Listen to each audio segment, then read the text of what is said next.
Hi, Dennis here, Capital Training and Shoeing. Doing a recap on the video, how important is a correct trim in shoeing. And anyway, there's a lot to see in that video.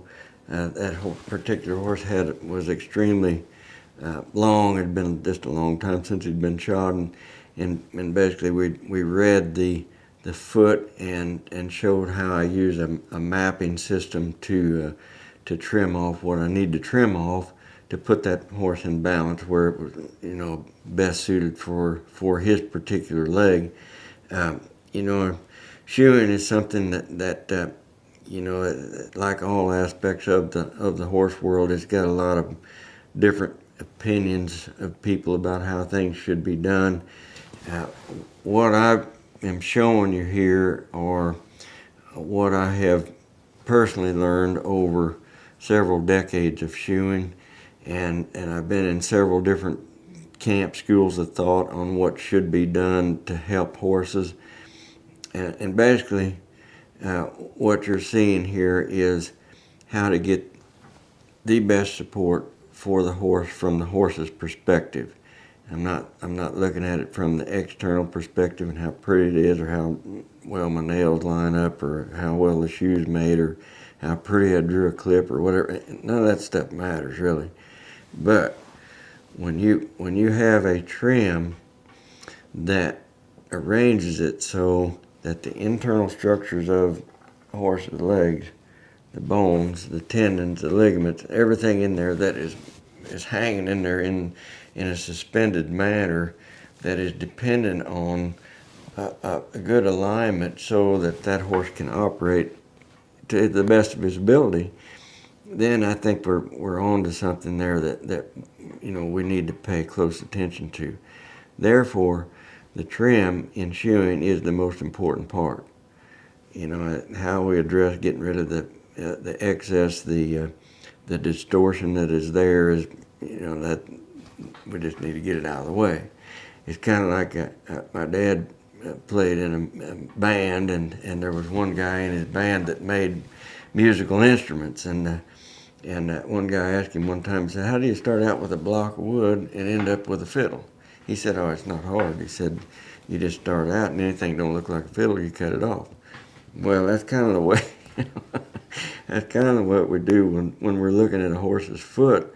We should be anyway. If there's distortion there, that's not the true foot. So it doesn't look like the foot. So we trim that part of the distortion out of the way, and then the true foot, which is the new growth that's coming from the hairline down, can have its best chance to support the horse in the way that it should. So that's what's going on in that video. I didn't nail a shoe on him. We just trimmed him, but we trimmed him to accept a shoe, and that's just basically, to me, normal horseshoeing. It looked out of, like there was more done there than normal, but that's normal horseshoeing that you're seeing in this video. I never intended to ever be a horseshoer. I mean, I grew up with cattle, and I really didn't even care much about horses when I was young. But when I was in college, I met a gentleman from California who was a really good horseshoer, and he talked to me quite a bit about how a horse's foot should look and what it should look like on a shoe, and how a shoe should be placed. And anyway, when I got out of college, I managed a ranch, and I hired a guy to come in and shoe the horses. Didn't look anything like the old gentleman that was talking to me said it should look, so I hired another guy. Long story short, I went through all the horseshoers in the area, and none of them made it look like this old gentleman that I had so much respect for said it should look. And that's what got me started into shoeing. And it was what the old gentleman told me right or not, I don't know. But it struck well with me, and that was the philosophy that I started out with. That philosophy is still very popular today.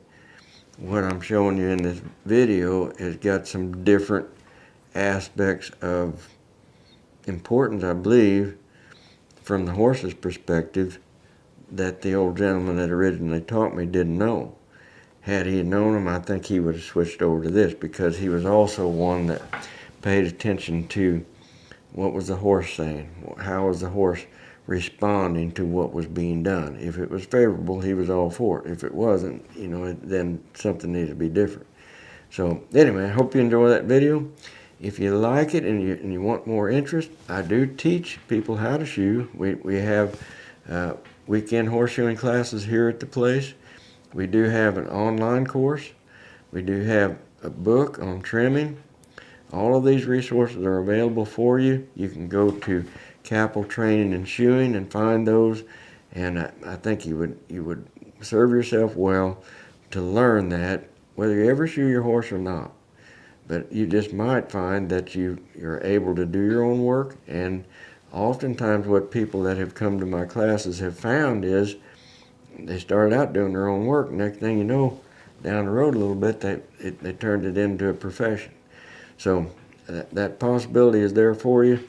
If you like what you're seeing, please contact us. We'll be glad to help you out. Thank you.